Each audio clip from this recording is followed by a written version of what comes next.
Alright, what up boys? I want to give a quick disclaimer before I actually get into the video, but I haven't played too much on 7.06, but I do want to make a bit of a patch analysis. I want to let you guys know that whilst this is mostly going to be theorycraft, I think I have some political grounds, I guess, to speak on to where maybe my opinion can hold a little bit more weight, or maybe you guys might think that my opinion holds a little bit more weight than somebody else's, even though I haven't played too much of the new patch to fully understand and comprehend these changes. So that is why I'm making this video, and hopefully, that criteria fits for most of you guys, such that it warrants me making a video like this where I'm talking about these changes more so in concept than in actual practice. With that being said, I'm sure a lot of you guys are curious to know my opinions on the patch and how it changes the heroes that we play.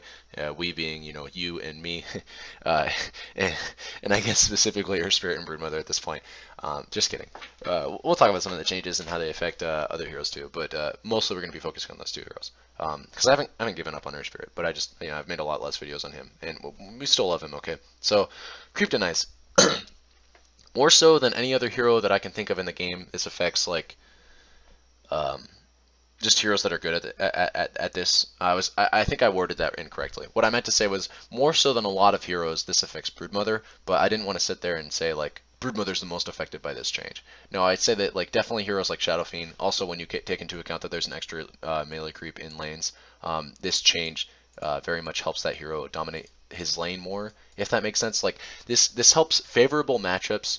Or sorry, rather, this change right here helps the favorable matchup thing in mid lane become more excruciating, or I guess more obvious, because you now have an extra creep you now have an extra creep to last hit, as well as another creep on the enemy team to deny and get a little bit of XP for yourself. Um, but specifically speaking to the deny thing, I think this is a good change, and I do like it. Especially how it interacts with heroes that are already very good at getting denies, such as Broodmother. So rejoice over this change, my spider friends. We've got a few other changes. I think this is a good change. I think this benefits Broodmother a lot.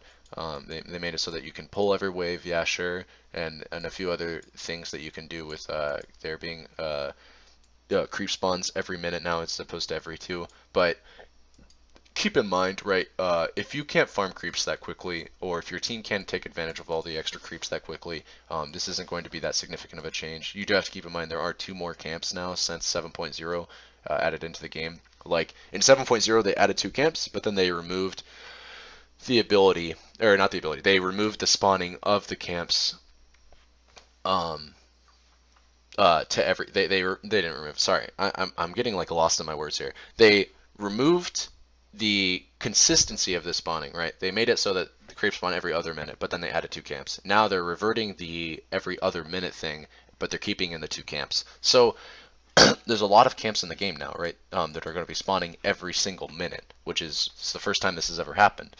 That being said, they do, like, neutrals in general give 20% less EXP and gold. So aside to this being like an outright buff to heroes such as like Enchantress and Chen, and to a lesser extent like Doom, where creeps are going to be allowed, or creeps are just going to be more frequent, so you can make more use of the tools in the jungle. And then also specifically for Enchantress and Chen, your creeps are going to give less gold and experience, so you don't have to worry about as much about like losing them.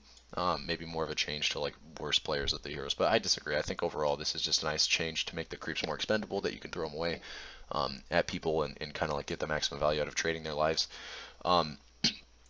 Aside from those specific heroes, I just think in general, like, with there being so many creep camps in the game now, heroes like Broodmother who can just really massively accelerate their farm, and just take a lot of gold and experience on the map if she's given the opportunity to. So what I mean by this is, like, if there are this many camps in the game, I mean, she has no problem taking more farm, right? She's never gonna have the problem where there's too much farm on the map. Then she benefits a lot more from this change than a lot of other heroes do, in concept and theory.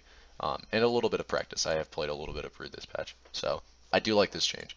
Not a lot of people are talking about this, but I do think overall it makes siege creeps more impactful when they come, and it makes you want to kind of plan your pushes around them. Attributes. A lot of people are overrating the crap out of this, thinking that like strength heroes are OP.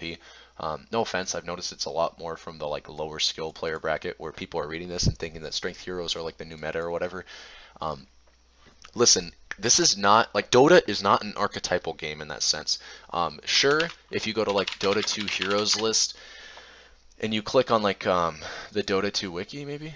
Yeah, they archetype them into like three classes, like strength. And these are all the strength heroes, agility. These are all the agility heroes, and then intelligence. These are all the intelligence heroes. Okay. Sure, there's like there are, I guess, technically speaking, within the game itself, those quintessential archetypes, but don't read into the game that heavily and think that this change makes it so that suddenly Elder Titan is viable. Okay, like no, this is not. The game is not that simplistic. Strength-based heroes. So many people forget this. Okay, if your primary attribute is strength, you are not getting bonus strength. Okay, Timbersaw has a 1.8 health growth or strength growth, for instance. Okay, this is not Pokemon, where if you're a big guy and you look tough, then therefore your health corresponds to that. I guess he has 2.1. I thought it was 1.8. Didn't he got that crap nerfed though, right? Yeah, yeah, okay. It was 1.8, but then they buffed it, so so F you. I'm just kidding. No, but like, um, and every hero, for the record, got this. Every hero, all heroes' strength growth got increased. So it's not like just Timbersaw got his health buffed. Every hero got their strength increased. It's just the only difference between strength heroes and other heroes is that strength heroes can utilize all the benefits of strength getting buffed. And what I mean by this, it's going to sound crazy when I say it, but it should, because it's not that big of a deal. But strength heroes get an extra 3 damage at level 10. That's the bulk of this change in correspondence with strength heroes. Okay, if your main hero pool comprises of like offlane tanky heroes like Tidehunter, Timbersaw, and I don't know, you also play like safe lane Lifestealer, and you're reading this change and you're like, this is my patch. Like, dude, sit down, man. This is not that big of a change, and you're overreacting over nothing. If anything, this just makes it so that at level 10 and level 15, those prime mid-game timings, people aren't getting bursted down as much. This is more of a nerf to like Lina and Lion than it is a buff to strength heroes, and I'm surprised by how much of the community thinks this is a huge change. Yeah, we got economy. These are kind of actually significant changes, right? Sorry, right here. I guess even a little bit here, here, here, and here. These are all like significant amounts of gold that are getting removed from the map. And what I mean by that is that the ability to control the map when you're in an advantageous or a leading scenario, the ability to control the map and press your advantage is getting reduced pretty heavily all across the board. Like, tier 3 towers. How often is it that you go for all tier 3s and then you go for the chokehold for getting megas and then getting all their Raxes and then like winning the game that way, right? If you don't just go down one lane and end the game from that one lane specifically, you're getting overall like 1,000, 1,500 less team-wide gold or some crap like, or no, even more than that by far. You're getting 50 less for melee. You're getting 75 less for ranged Raxes. That's a lot of gold team-wide to just be giving up. 50 less gold for your team for taking Roshan. 25 less for taking Shrines. 40 less gold team-wide for taking tier 3s. 80 gold for taking tier 4s. Like, you're going to snowball a lot less hard if you're in those incredibly advantageous scenarios where you can just take these objectives for free, I think. But I don't know. What do I know? Lucian changes, Rip Terrorblade. We got this change. People thought like this will change the game, and Bottle's now a late game item or whatever. I don't know. Like, this is just a Q change. I think more so than anything else. I like to see it, but it's cute. That's it. Okay, don't think this is gonna change your hero's item build. Well, I don't think it's gonna change your hero's item build marginally. Now you might want to backpack your Bottle more, and it definitely encourages giving it to supports. But don't plan around Bottle in the late game as a mainstay item because of that change. This is a Q change for Batrider and Winter Wyvern, I guess. More so than Batrider than Wyvern, because Wyvern doesn't grant vision. So I guess, yeah, like in very rare scenarios, Wyvern can benefit from this change, but she needs like vision and crap like that of uphill, I think. So that means you can't just be from the low. Like, this is what this makes it is that if you're on the low ground and you suddenly pop Firefly or Arctic Burn, then you can start hitting them with impunity. Knowing that you're not going to ever miss your auto attack. The problem with that is for Wyvern, she needs to have vision, and her Q does not grant her flying vision for some reason. I think it'd be OP, but I don't know. Maybe that's not the reason. Maybe it's just... it probably is the reason. Who am I kidding? That's the only reason why that... Like, what the heck? Respawn talents, we care about this one right here. This is cute. Not particularly, like, game-changing or anything, I don't think. how often do you even hit level 25 as Earth Spirit? You're a roam support. You don't have like any static ways of like farming without significantly investing mana or stones to farming out the lanes. You can't really jungle that well. This is not a change that I would expect you to ever see the light of day if you're still playing Earth Spirit, because I don't see games drawing out to the point where this is hugely significant. To where you're gonna hit a game where it's like, yeah, I want geomagnetic grip affecting allies because I'm against clockwork, or because I'm against like invoker or something like that. Some hero that pins my teammates down and kills them really quickly. Like, you're never gonna see a game where it's like, yeah, I'll just hit level 25, I'll take this talent, and then I don't have to worry about going itemizing towards Acceptor to get this talent. That being said, though, I do like that they kept the option on his talents. I think having I think Earth Spirit's talents are really uninfluential overall.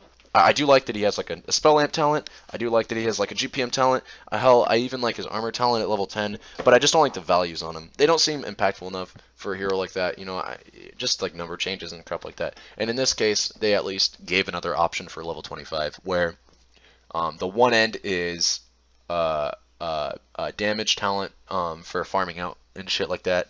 And then also, I guess you get a little bit more damage against heroes as well. Like, it does 500 damage, is pretty good if you can hit it in the late game.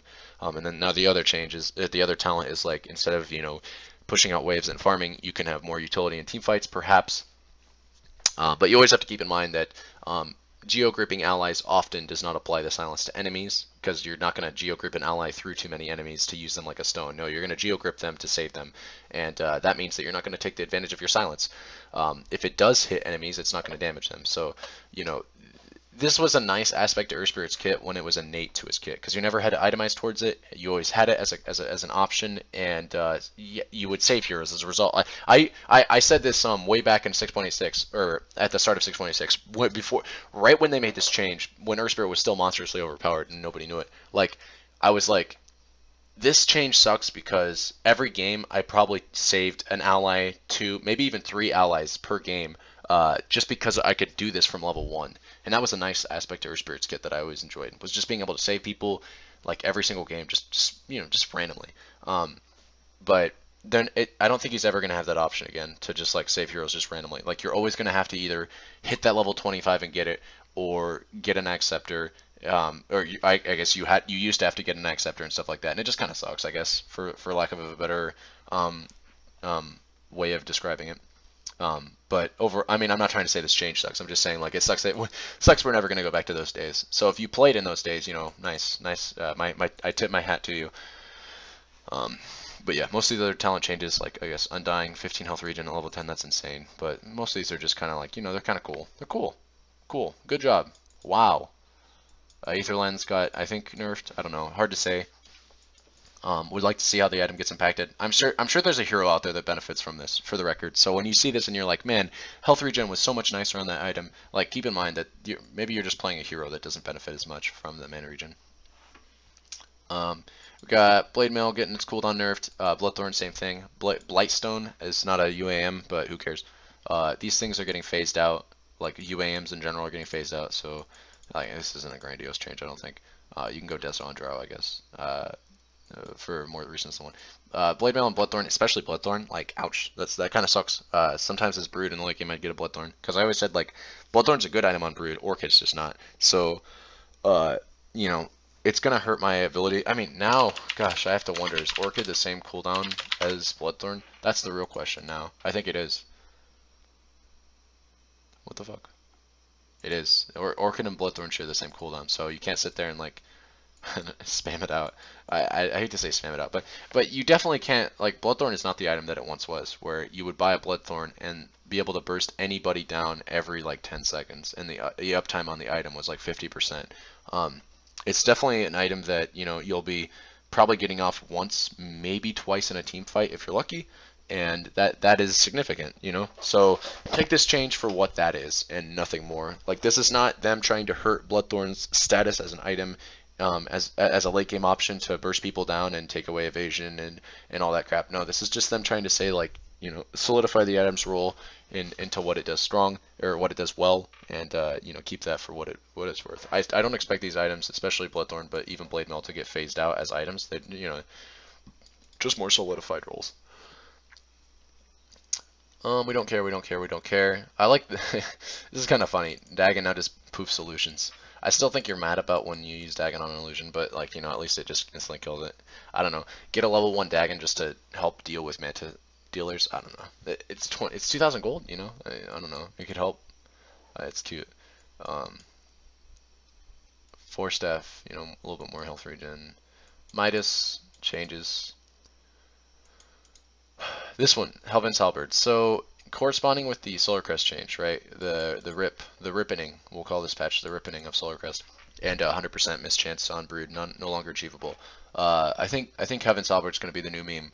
What I think we're going to be doing, Brood Boys, is we're going to be hitting people with our incap and radiance, and then when we predict that they're gonna get like when we predict that they're gonna want to pop their BKB, like a Sven, for instance, right? He's gonna blink and then he's gonna stun and then he's gonna BKB. What you can do when he blink stuns is, if you're quick enough, right, you can just like Heaven's Halberd him, and then he pops his BKB, and then for 3 out of the 10 or 5 seconds, ideally he's, you know, getting his BKB lower cooldown. For 3 out of those 5 seconds, like, he can't even attack, which is massive. So I think Heaven's Halberd might be the new meme, and I don't know, we'll test around with it and we'll see. I do like the item now. It's officially something you have to worry about no matter what, right? It doesn't matter what hero you're playing in the game.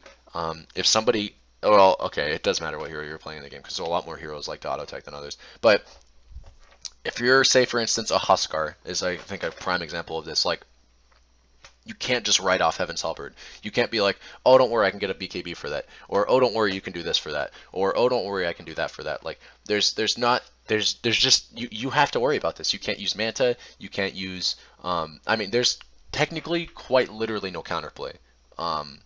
Like, you could argue like, oh, just BKB quicker, but no. Like, if it's just going to become a clicking war at that point, and you're clicking, it's not a favorable clicking war, I don't think, when the enemy hero has all the room for counterplay of, you know, buying a Shadow Blade, or staying out of sight, or just like playing really well. Like, they can surprise you with this and they'll butt fuck you. Like, they'll make it so that your BKB is either rendered useless, or that you're holding on, or that you're using it too quickly for it to even be a big deal. So I like the Heaven's Halberd change, and we might start playing with that more in Broodmother. Mask Madness, Helmadam, just some nice memes. Solar Crest, we got this is, so I call this a ripening, but I call it that for a reason that extends beyond just Solar Crest getting nerfed, not into oblivion, but it definitely, this is a bigger change than some people like to think, right? I've noticed some people think that this is, or say that this isn't enough, and it makes me wonder, like, I guess they're just playing their heroes differently. It's to my understanding, at least, the way that I played Broodmother was, this is just like, this is the dream. Like, everything about Solar Crest just made so much sense on Broodmother, and the way that you use it is in a way that like no other hero gets to take full advantage of. It helps with high ground sieges. It helps with high ground defenses. It helps you fight fights just in general. Helps you take Roshan. Helps you do so many things, and it's just a really, really well set item for the hero, and I enjoyed it a lot. And so what they did, you know, throughout the entirety of 7.0 thus far, other than 7.06, right, is they buffed it. Like, it was maybe in somewhat of a sorry state before then, since the original nerfs that they gave it. If you guys remember, when they first created it, the patch afterwards, they reduced the evasion / mischance reduction that you gave, and then also Shine doesn't pierce spell immunity, which was crazy. And then they also made it weaker against Roshan and whatnot. You know, it sucks. They nerfed it, and then it just kind of stayed the same, except for Blightstone, and then, you know, then they nerfed it again, and then they started buffing it rather, and then they nerfed it again right here. And like, it just kind of sucks to see that they reverted some changes, and then they also hella nerfed it, which kind of just goes to show that either A, the metagame changed in such a way that this item went from like pretty underpowered to grossly overpowered in a very short period of time, or more than likely B, the item was always either fine or maybe a little bit above average, or sorry, fine or a little bit underwhelming, such that the buffs that they gave it were way too much for what it really needed, and it needed to get hella toned down. And that's, I don't want to believe that that's the case, but that's what it's more sort of pointing towards, right? More often, or more likely than not, this item was like pretty okay, and they overbuffed it to kind of compensate for something that they didn't need to compensate, and it just resulted in an item being way too strong where it should not have been. And that's kind of sucky to hear, because they did this with like Oracle, they did this with like Arc Warden. If you know what I'm talking about, with how like it was fine or it was a little bit weak, and then you overbuff it, and then it's too overpowered by a long shot, and then you end up taking away more than you initially gave it to be okay in the first place. And that just feels really crappy for the people that have been using these items for a while and understanding their strengths. That being said, overall, this did need to happen. This item was too crazy, and it needed to happen in some form. I don't like this change specifically, but we'll see. I just hate True Strike. Like, hitting against someone's evasion, right? It feels so bad. I feel like this, instead of saying 25% True Strike to attackers, it should just say like minus 10% evasion, right? I'd prefer that a lot more. I hate having this two roll system where you roll once to see if they even evade the attack. Oh, they didn't, then your True Strike doesn't matter. You roll again to see if you evade the attack. Oh, they didn't. Oh, it doesn't even matter. So for those two attacks, it's not even doing anything. And then for the third attack, oh, you roll to see if they evade the attack. Oh, they evaded the attack. Now let's roll for your True Strike. Well, it's a 25% chance. So if you flip two coins and they both end up being heads, then yay, you get to attack them anyways. Otherwise, nope, they just get to evade it for free, right? Their evasion chance was already low enough for this True Strike to be almost seemingly irrelevant. And in the cases where they do end up evading, your True Strike chance is low enough that it's very likely that they're just going to evade the attack anyways. Like, it's so irrelevant to have percentage True Strike if it's not 100 or significantly high. This is why Rod of Atos didn't work when it had True Strike, and that's why Solar Crest is not going to work with True Strike. You can mark my words right now if you want to. Unless Solar Crest is as strong as an item without this mischance applied to enemies, then it will continue to be, then it will either unless it is strong enough of an item to stand on its own merits without this mischance, then it's just going to fall flat, right, and just be terrible. Because this is just so unimpactful. It's so insane how bad of a stat this is for what it is. Again, like 25% chance to True Strike. That's just laughable. And the cases where it comes up is insanely, what would you call them? Marginal? No, there's so few and far between. Where it's like, man, we really nice that we had that True Strike to attack a hero slightly more often than we otherwise wouldn't have. This change though, also, like, I can't stress enough, like this is probably the sleeper change that I'm going to start feeling. Like, you're just going to do less damage against people, and you're going to be applying less of a benefit to your heroes that want to go high ground. This is the change that should have happened. This has no business being in the game. This change is stupid, and I hate it. And then also rip Radiance in Cap and in Solar Crest. But that's not the only reason why I think this change is bad, and I hope that I conveyed that pretty well to you. Reworked Rod of Atos. Rod of Atos, there's got to be one item in the game always that's completely and disgustingly overstated for its cost, and now that's Rod of Atos. Before it was way before it was Drum, circa day 6.87, or 6, I guess I should say rather. Then it became Helm of the Dawn. Then they nerfed it, and then it went dormant for a while. People were like, oh man, maybe there's not going to be a hilariously overstated item for its cost. And then 7.0 dropped, and then it was Helm of the Dawn. And then it got nerfed, and then there was a patch where like, whoa, there's no item that's heavily overstated for its cost. And then they did this, and now it's Rod of Atos. So this definitely makes the item like good, you know? It was always good, for the record, right? I hate to say this because I'm going to get called out. Rod of Atos. I'm going to get called out for like nostalgia glasses or whatever, but like this item was always fine. Okay, I think people were just people were interesting. Okay, like the movement speed the movement speed slow on this item was pretty ridiculous. It was like 60% at an insane cast range. Like there was a niche pool of heroes that definitely did not mind picking an item like this up. And I think some people can speak for me on this. Like this is never a terrible item on Skywrath, I don't think. Let you take full advantage of your ulti, for instance. But then they reworked it to being a slowly moving projectile route. Which it's like, okay, that's fine. Like this is also very powerful with the new changes to route. Like this is also a very powerful effect, maybe more powerful than it was before, right? And then they had to increase the cast range because they found out that it wasn't actually as powerful as it was before. And now they're just reworking it, right? To its components. I think Ice Frog is like at the start he was like, I just want to make this item that's meant for kind of beefing up some mages and also giving them an F ton of like an overstated amount of intelligence. So like basically this kind of helps Skyrath. And there's a few other heroes, like I said, niche pool of heroes that take advantage of this. And then he found out it was too weak, and then he was like, well, maybe it's the active that's the problem. So I'm going to change it from a slow to a root, right? And now maybe hopefully more heroes can take advantage of this because it's a root, and that's just more powerful perhaps than a slow. And then now he's like, okay, maybe it's just the build-up. Maybe we need to make this like drum, where it's just going to give you an F ton of int, an F ton of health, an F ton of agi. When you not F ton, sorry, this isn't an F ton of agi, but it's just really nice stats, like 6 agi plus 6 damage. This is great stats, man. Overall A plus plus. I hear what you're saying, right? You could be like, oh, but Wired, this is giving less health and mana than it used to give. Yes, but it's well-rounded in terms of its stats, right? Now suddenly you can pick this up on a hero like Silencer and start just right-clicking and going to town on people, knowing that like you're gonna get some significant DPS bonuses. Like you're gonna lose 10 damage, like 10 flat damage, but you're gonna gain in its place 6 raw bonus damage, which is worse, right? Because this is stat based and it benefits your illusions, and this is just straight up raw damage bonus. But then you're also going to gain 6 attack speed on top of it, and more so than maybe Silencer. Although Silencer definitely benefits from the item, I'd say this is going to benefit those heroes that like those agility based heroes that always wanted something to hold heroes down. Like I could totally see Terrorblade picking this item up, no joke, right?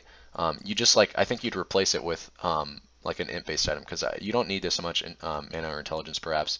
But this is a fair item on a hero like TV. I could see him getting down with an item like this. I don't know. It's what I'm trying to really get at is this is a hilariously overstated item, and it's got a really comfortable build up. That's another big thing is that it doesn't build up to of vitality boosters and staff of wizardries. Like bracers are a comfortable item to build. You like building bracers. It's nice. Feels good, man. Feels really good, man. Then they changed like incremental changes like Rip Silver Edge. I'm just kidding, but fuck this item. I like that it's getting nerfed constantly. Soul Ring needs a mango. It needs to eat the mango to become a ring. Kappa. Urn's weird. For a lot of reasons. So this was a nice change, I guess. It's like it's gonna just constantly fill you up like Salve does, as opposed to being like frequent interval ticks. I wish they'd do this with like Radiance burn damage, but I don't know, that'd probably be too overpowered on an item like that. But this is just a nice meme change, I guess. And then they made the recipe real weird. So similar to Mango, they made a consumable item one component of its recipe, which has some elements of value infused to it. So no pun intended, right? It builds out of infused range up, and I just used the word infused. You can buy something like a raindrop early on and get some value out of it, and then like turn the one charge into an urn or something like that. I don't know. I tested it on Earth Spirit. The 2 armor is definitely welcome, and 2 all stats is nothing to shy at, right? For sure. But overall, when you look at like the raw amount of intelligence that you're gonna, or the raw amount of mana that you're gonna be getting from 2 all stats, or like the raw amount of agility that you're gonna be gaining from 2 all stats, like the strength was definitely more preferred. Like you're getting 24 mana, right? For instance, or something, or even less. I think it's 22 now with the intelligence change, and you're gaining like 1/3 of an armor point. I think you preferred 4 additional strength, right? I think you usually prefer 80 health over those 2 stats that I just mentioned. So admittedly, I don't think I like the 2 all stats as much. If it was 3, I think I'd consider it. If it was 4 all stats, I think that'd be kind of crazy. But I think like 2 is awkward for sure. To compensate for that, they gave it +2 additional armor. Because I think they realized like, man, just +2 all stats isn't enough to make up for the survivability this item used to give. So they gave it +2 armor in addition to that, and it's hard for me to pinpoint how nice I think that is. It kind of helps compensate for like Tranquils, for instance. I don't know. I'm still trying to wrap my mind around this item. In terms of it building out of not Sage's Mask, so like in terms of it building out of an infused raindrop, I think I prefer that just because of the things we mentioned earlier. Like you can get value out of an infused raindrop, and then you can turn it into this. So that's nice. It gives around the same mana though, in most cases, you know, where your mana regeneration isn't crazy high. So like heroes that have all the business buying an urn in the first place, such as Earth Spirit, you know, it makes sense on the hero. And we got a bunch of nerfs to heroes we don't really care about, and buffs to heroes we don't care about as well. Rip Alchemist, Hooray, Ancient Apparition, Nice Axe, really nice Bane, Hooray, Beastmaster, you know, nice Bloodseeker, you know, Drunken Haze, or sorry, Hooray, Brewmaster, and stuff. Like, this is cool and stuff, but who do we care about? Well, first we care about this guy, and we already kind of went over that. And then we care about Broodmother, but you may have noticed we're in the L section. Broodmother wasn't mentioned, and that's probably for the better. If this hero needed anything, I would have personally said it was a nerf, unfortunately. But she didn't get nerfed, so that's good. So then what we do is we look at heroes that got changed that have significant interactions with Broodmother. For instance, Legion Commander, right? I always felt like Legion is really bad against Brood, but this just further extenuates. I don't know. This just further presses that point where, you know, she's a little bit worse. She's not worse at what made her bad against Broodmother, right?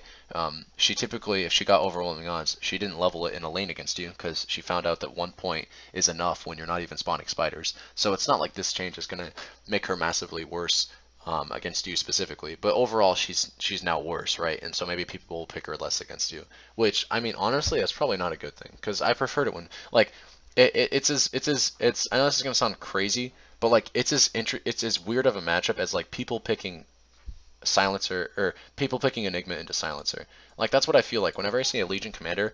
It's like I just drafted Silencer and you picked Enigma. That's kind of what it feels like when I'm playing Brood. And I don't know, maybe I don't understand Silencer versus Enigma well enough, but I feel like Silencer's a pretty decent answer to Enigma for some obvious reasons. And that's what Legion Commanders are doing. They're like shooting themselves in the foot. But again, like, I found that out as a Broodmother player because I played enough Broodmother, and so it's entirely possible that the analogy is poor because I don't play enough Enigma to know that maybe Enigma counter Silencer in some ways. Um, like, for instance, maybe just playing safe enough and just baiting out global, or playing risky enough and trying to like catch the Silencer in the ulti. You know, there's those kinds of counterplay that maybe good enough Enigma players can do such that they actually find out the Silencer's not that strong against Enigma. Anyways, though, sorry. We got some nice meme changes to Night Stalker. This is a cool change, but when you test it in game, you realize like it's a little hard to take advantage of. But it's kind of cool, and I'm not trying to say this is a bad change by any means. Fortune's End is now a root, which is nice. His level 10 talent got changed from a respawn talent, which was like 20 to 25 seconds, to 0.75 Fortune's End max. So Fortune's End, for instance,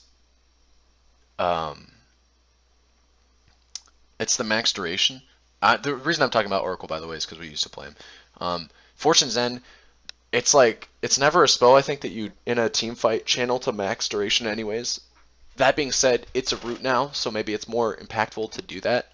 But typically it feels like in those mid-game team fights you're concerned about damage, not the root duration.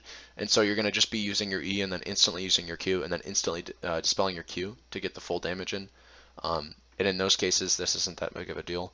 I can't remember what the other talent is. It's like some insignificant amount of mana, I think, maybe. Or some really crappy amount of gold. Yeah. Okay, it's EXP gain. I think you take EXP gain in this case, honestly. And I think you took it beforehand, too, to be fair. This is just like, these talents suck. All of Oracle's talents suck, man, I gotta be honest with you. Except for his level 25 talents, which are pretty good. I like False Promise Duration, 2 seconds is really good. And 250 cast range is also really good, so this is like this nice little bit. And 20 int is pretty good too. But like, this talent sucks so much. This talent's not that much better. This talent's alright.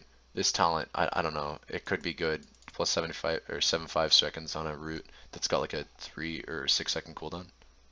Yeah, 6 second cooldown. Like, that could be good. I dig that a little bit, but I don't know, man. Hard to say. Hard to say. So we got some nice techies memes. He gets like almost a free rapier at level 25. Nice one. They nerfed TB a little bit more. Rip sucks to suck. And yeah, I think that's it. So I'm gonna keep this video as short as possible, and just kind of give that like let the review speak for itself in terms of the heroes that were affected that we really care about. Um, for instance, I guess because I think I talked a little bit earlier about how talking about heroes that interact with the heroes that we play is important. So keeping in mind heroes that got nerfed that are already weak against Brood or Spirit, or heroes that are strong that are that are getting buffed or nerfed. I think that's important. But like, I don't know, there's not too many heroes to talk about. Like Monkey King, for instance, right? I always feel like this hero is really just annoying no matter what you're playing because he's strong, right? A hero can feel really, really powerful in every case, no matter what your draft is, if they're too overpowered, and I think he was that. So they did the one change that I thought they couldn't do because all of the nerfs that they've been leading him up to this point seem to revolve around this particular aspect of his kit being part of his kit, right? Like it felt like the way they were nerfing Monkey King, they were trying to make sure that he could continue to buy Basher and keep that as a core integral part of his kit. And now that they removed it, it's like, yeah, I guess this patch didn't like overall nerf his kit that much, like you kept in Wukong's command giving bonus stats to Monkey King, and arguably he cares much more about the bonus armor than he does the bonus damage. And you also made it so that the little illusion guys, the little monkeys, attack a bit quicker because their attack rate got improved by 0.3 seconds. Which just means more DPS for them. But like, I don't know, man. Like overall, this is definitely a nerf because Basher was like built every single game on Monkey King, and now you can't do that. So I don't know. Echo Saber, I guess again, because at least it propagates Echo Saber out. I don't know though. I think rip this hero. He's gonna need some changes to get him back in. I don't know, man. It's hard to say. He still has pretty strong roaming prowess, and Wukong's command was such a good ultimate, if for no other reason than that it zoned people out, which was really powerful in and of itself. So yeah, I think that's it though. I think that's all we care about, and I don't want to make this video too long. So I'm gonna leave it at that. Yeah. So I hope this was somewhat informative or helpful. If it seemed not, then please tell me why.